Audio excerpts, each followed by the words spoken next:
going to review The Black Echo and The Black Ice by Michael Connelly. These are the first two books of Connelly's career. Connelly is a crime author who has become one of my favorite authors and my favorite in this genre. I've been a big fan of his works for almost 20 years, and it's going to be exciting for me to revisit all of these works in these reviews that I'm going to do. I'm going to review them 2 novels at a time. It's probably going to take about 5 years because he's at 40 books and counting. He has 2 more books coming out this year.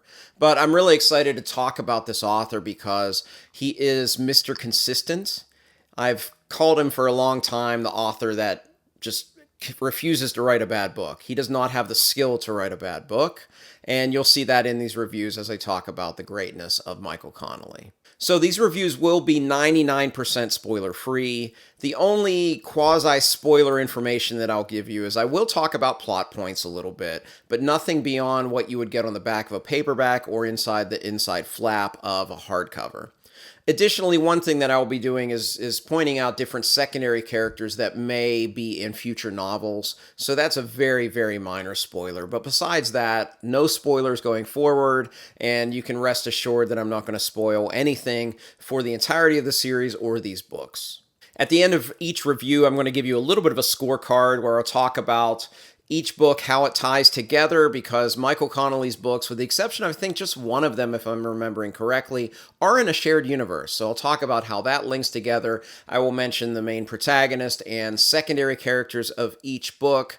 And then I'm going to give you a couple letter grades. I'm going to grade the book on letter grades A through F. And then I'm also going to give a grade on the viability of the book to serve as an entry point for the author. While I do maintain that the statement I've said for over a decade that you can start anywhere with Michael Connelly, I still think that's true, but that doesn't mean that there aren't better entry points than others. And I'll be just bringing those out and talking about those, and perhaps even just discovering those as I reread these works for this video series. So The Black Echo introduces us to Harry Bosch. Harry Bosch is a Los Angeles Police Department detective, and he's working in the Hollywood division. And you find out very soon in this book that that's not a good thing. Hollywood division is kind of the dregs of the division. It's the place nobody wants to go, and nobody wants to be at Hollywood. And, well, Bosch isn't there because he's low man on the totem pole. He isn't there because he isn't a great detective. He's been transferred there, and he's currently under investigation for something that happened before the events of this book, and Internal Affairs is investigating him. So he's kind of been demoted in many ways and transferred to this division where nobody wants to be. But you learn very soon that Harry Bosch doesn't care. He just wants to do the job, and that's what he's all about. So when you have a book series like this, you have to do a couple things. And when I say book series, when you're writing the first book, you don't know that it's going to be series, but perhaps you're hoping that this would be a character that would permeate multiple books, and that you would eventually have, like we have now, over 20 Harry Bosch books. Well, the first book has to do a bit of heavy lifting. One of the things it has to do is it has to establish a character. There are lots of kind of crime fiction that centers around a detective. If the detective isn't compelling, you're not going to read on. So there's a bit of heavy lifting in this first book in terms of character that Connelly has to do to introduce you to Harry Bosch and to make him a compelling character that you're going to want to pick up book 2. The other thing that you have to do in a book of this type is that you have to establish the setting. And you may say, well, it's Los Angeles. I know Los Angeles. What do you have to establish? Well, in addition to Los Angeles and the time, you have to establish the things around the central character and the things that are important. In the case of this book, you have to understand the LAPD, its power structures, its politics, and all of those kinds of things. So because of that, there is a bit of exposition in this book that you won't find in a lot of later Connelly novels. Connelly's writing style evolves into a very efficient kind of writing style. And it's never stylized, but it is very efficient. There's no fat in his storytelling style. And there is a little bit here. And part of that is because what he has to establish. But I'll be honest, I really enjoyed it. I liked some of the exposition dumps that are necessary here. I thought they were extremely well written. And while this book may be a little less polished from a writing style standpoint as his later works, I enjoyed it thoroughly throughout. So the other thing I mentioned that you have to do in a book of this type that perhaps is kicking off a longer series, is you have to establish a character. You have to make them compelling. You have to make us want to read more of this character. And one thing that Connelly does really well in this story is he makes the plot weave into ways to give you exposition about the character. At the beginning of The Black Echo, the crime that you find is that a body has been discovered in one of these underground tunnels in LA, and it turns out that the body is someone with whom Harry served in the Vietnam War. So right away, there are opportunities for Connelly to illuminate kind of Bosch's experiences in the war, how that shaped him for what he is now as a detective. And it was a really great way to just kind of weave the narrative elements of plot and character together. And it's also great, though, that having read all of these Bosch novels, at least up to what's been published as I'm filming this in May of 2026, having gone through all of these books with Bosch, what I like is that Connelly gives you a lot about the character, but there's still a lot of layers of this onion to be peeled away. And you'll start to see that even more, like when I talk about the black ice, and you'll see that as we go throughout. You'll learn more and more about this character and what this character is all about. But I did like the way that in this story that Connelly was able to just weave these narrative elements together of plot and character. So any books of this type are inevitably going to have some tropes and some character archetypes that you'll see in this genre. I've always been someone, as a fan of genre fiction, that's mainly what I read. I read lots of different kinds of genre fiction. And for me, it doesn't matter within genre fiction if there are tropes, because that's what makes the genre. In the case of this book, a lone detective trope, yes, it's a character archetype, but it's also a trope within the genre. That doesn't bother me. What might be bothersome to some people is when it's not executed well. And all of the tropes and archetypes here are great. You get one character archetype of Harry Bosch, kind of the lone wolf, very highly determined detective that just wants to solve the case.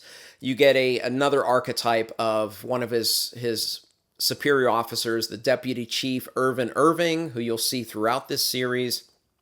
He is one of those archetypes that is the kind of the administrative cop that cares more about politics and optics and numbers and things like that than determining the truth. So a character archetype, but executed very, very well with a good degree of nuance, especially the further you get into the series. So those things I think are great. And then there is a trope. The plot here kind of turns into one of the tropes that you do see in detective fiction.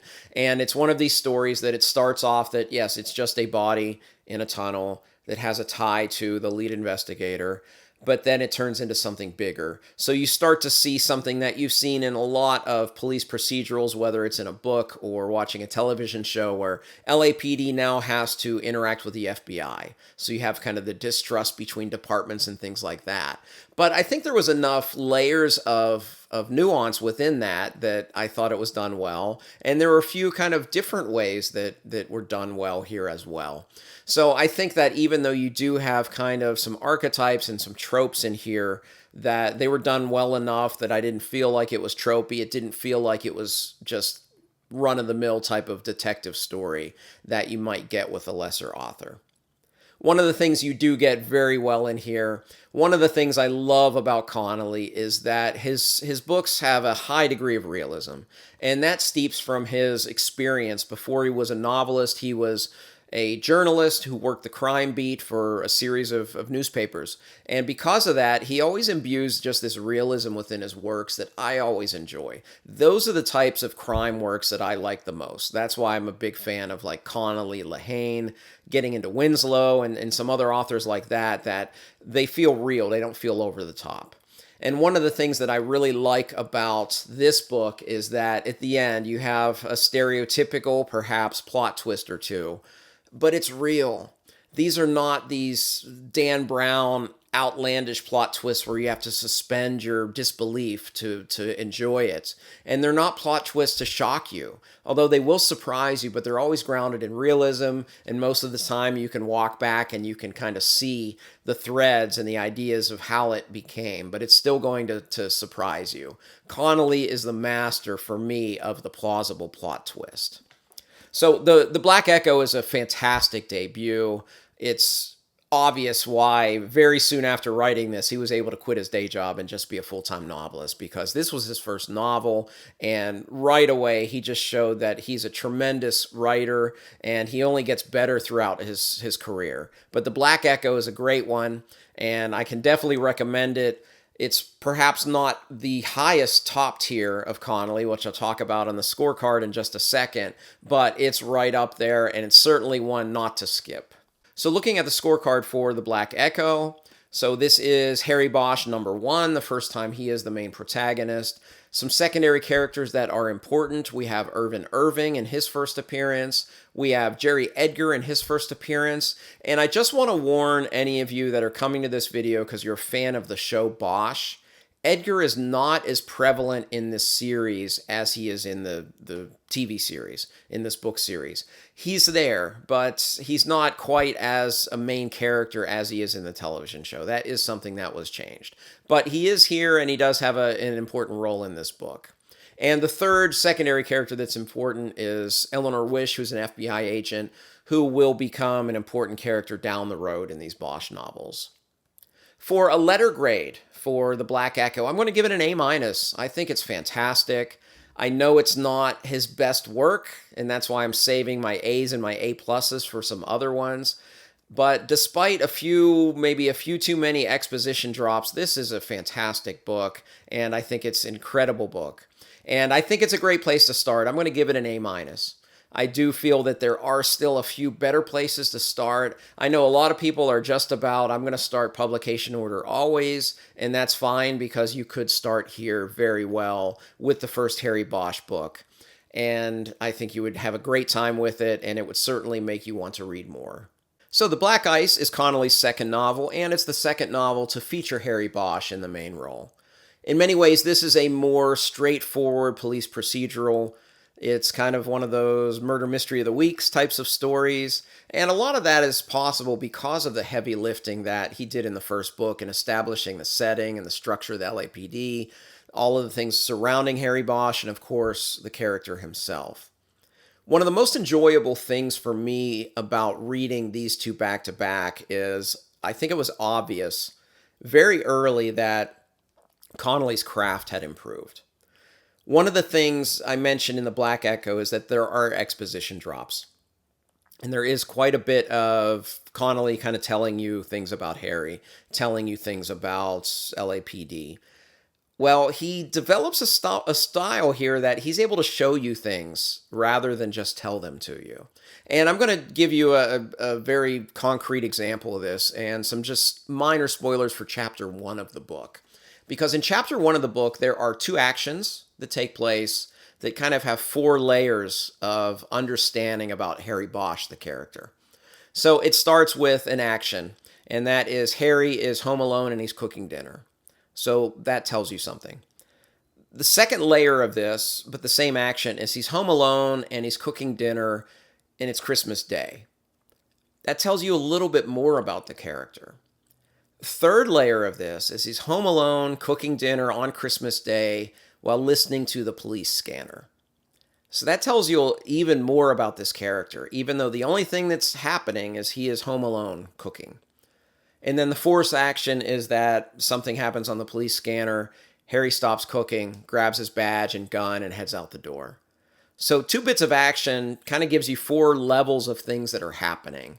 And that's something I enjoyed so much in this book, is that Connelly lets you connect the dots. He just kind of shows you what's going on and allows you to draw the inferences and understand a lot about the character without having the exposition drops. Now, that said, there is a big exposition drop in the middle of this book that has to do with Harry's parents and some of his upbringing, and it's kind of almost its own chapter in the middle. But besides that, there's a whole lot of showing and not telling in this book, and I really enjoyed that aspect of it. So this story is kind of like the first one. A body is found. In this case, the body that's found is in a hotel room, and it's an undercover narcotics officer.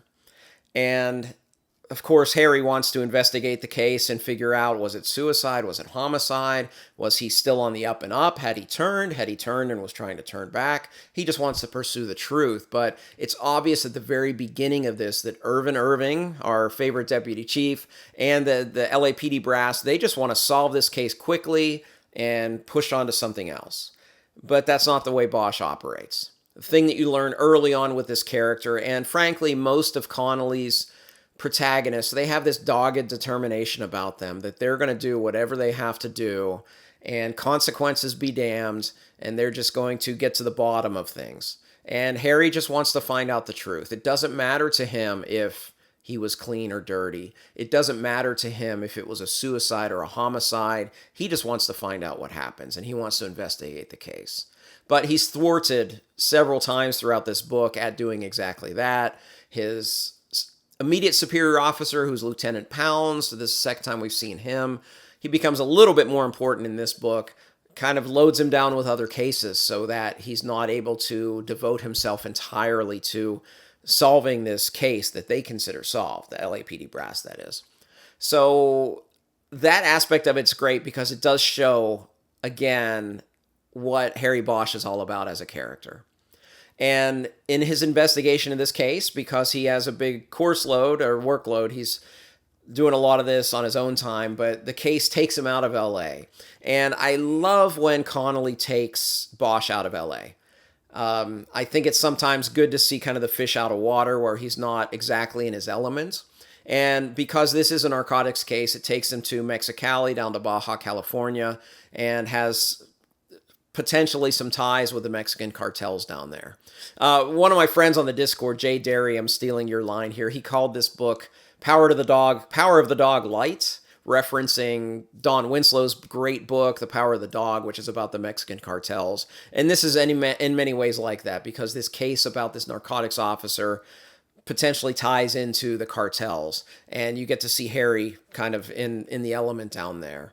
It has some great plot twists at the end as well. Again, plausible. As soon as the first one hit, immediately my mind started backtracking and looking at the little breadcrumbs that he left for you, and it worked really, really well. I would say my biggest complaint with The Black Ice is I felt that there were a bit too many plot conveniences.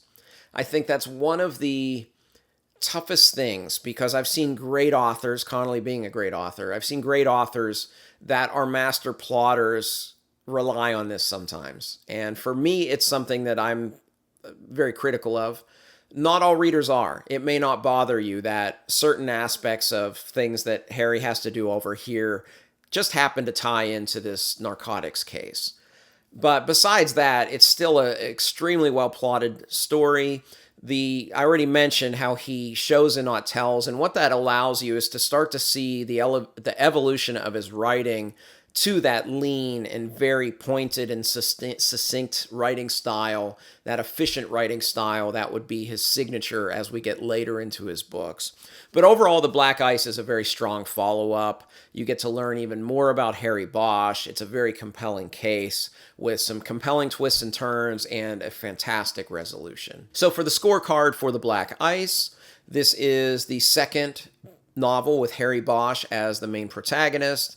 Secondary characters are Irvin Irving, Lieutenant Pounds. This is the second book with Pounds, but he is a little more important in this book. And then, just to mention him, J. Edgar is in this book, although he's very barely in this book. But I did want to mention him, especially for fans of J. Edgar from the television show. For a grade, I'm going to give The Black Ice a B. I think it's really good. I think it is a little, perhaps less great than The Black Echo, but it's still a fantastic book. As for an entry point, I'm going to give The Black Ice a C. Well, I still think it could be an entry point. If you went to your local library and this is the only one they had, you could read The Black Ice and start here, no problem. There are definitely better entry points, even just comparing these two books. Even though The Black Ice perhaps is a little better written, The Black Echo is a better introduction to this author and this character of Harry Bosch. So there we are, our first two Bosch novels. I'm really excited to continue this series. My plan is to kind of do one of these videos a quarter going forward. So if I'm reading 2 books in consecutive months, drop a review, maybe take a month off, I can probably knock out 6 or 8 books a year going forward. At that pace, it'll still take me 5 years because this guy has so many books. But I'm really excited for the next two, which I'll get to sometime this fall. That is The Concrete Blonde and The Last Coyote, both of which I remember, my memory has them as top tier Bosch novels. And The Last Coyote is one of the ones that I have always put on my short list of books to recommend when people want to pick up Connelly and they want a more concrete, not Concrete Blonde, but more concrete recommendation for an entry point than just go pick up one of Connelly's novels. So I'm very intrigued to see if that holds true, if I still feel that both of these are top tier and that Last Coyote is one of the best entry points. I'm really excited to do that. But hey, let's talk some Connelly in the comments section below. If you want to talk any spoilers, just please label them. And I appreciate you watching this video, and I hope that you'll check out future videos. And if you haven't read Connelly before, and maybe this video inspires you, come back and let me know. I would love to hear from anybody that picked up these Connelly novels because of any of these videos. If you like this video, please like and subscribe. You can also find me on Twitter, Goodreads, and the Fireside Discord. I'd love to interact with you there. As always, thank you for watching. Till next time, goodbye.